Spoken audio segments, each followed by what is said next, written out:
শীতের দাপট কমে উষ্ণতায় ফিরেছে প্রকৃতি। গাছের ডালে ডালে উঁকি দিচ্ছে নতুন কোমল পাতা, শিমুল, পলাশ, অশোকে রঙিন হয়ে উঠেছে পথের বাঘ, জনপ্রান্তর।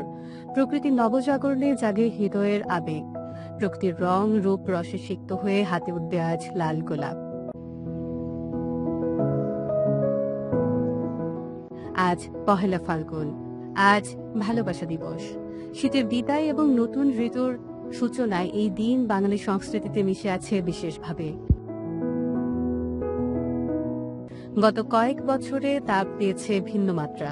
বাংলা দিনপঞ্জি সংস্কারের ফলে আগে পিছে দুটি বিশেষ দিন এখন মিশে গেছে একই দিনে। ভালোবাসা দিবস ও পয়লা ফাল্গুনের উৎসব ঘিরে জমে উঠেছে ফুলের বিকিকিনি।